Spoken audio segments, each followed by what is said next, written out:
একদা তিনজন মানুষ মরুভূমির দীর্ঘ পথ পাড়ি দিচ্ছিলেন। ক্লান্তিতে শরীর ভেঙে পড়ছে আর রাত নেমে আসে ধীরে ধীরে। তারা আশ্রয় খুঁজতে খুঁজতে পৌঁছে গেল একটি পাহাড়ি গুহার সামনে।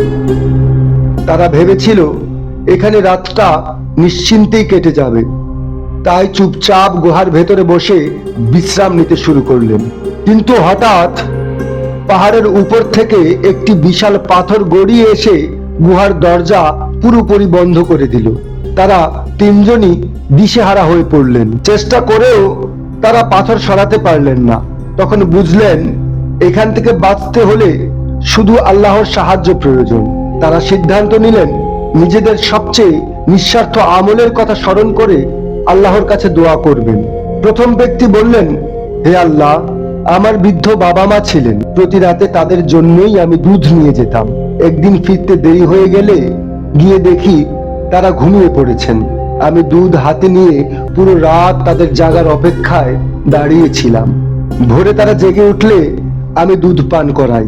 হে আল্লাহ, যদি আমি এই কাজটি শুধু তোমার সন্তুষ্টির জন্য করে থাকি তবে আমাদের মুক্তি দাও। তার কথা শেষ হতেই বিশাল পাথরটি একটু সরে গেল, কিন্তু বের হওয়ার মতো পথ হলো না।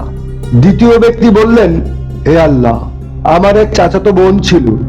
আমি তাকে অত্যন্ত ভালোবাসতাম। একদিন সে দারিদ্র্যের কারণে আমার কাছে সাহায্য চাইল। আমি সুযোগ নিতে চেয়েছিলাম, কিন্তু সে কাঁদতে কাঁদতে বলল, আল্লাহকে ভয় করো। আমি সাথে সাথেই পাপের পথ থেকে সরে এলাম। যা দেওয়ার কথা ছিল সবই তাকে ফিরিয়ে দিলাম। হে আল্লাহ, যদি আমি এটা শুধু তোমার জন্য করে থাকি তবে আমাদের মুক্তির পথ আরো খুলে দাও। তার দোয়া শেষ হতেই পাথর আরো একটু সরে গেল, কিন্তু তবুও তারা বের হতে পারল না। তৃতীয় ব্যক্তি দোয়া করে বললেন, হে আল্লাহ, একজন লোক আমার কাছে কিছু পশু আমানত রেখে গিয়েছিল।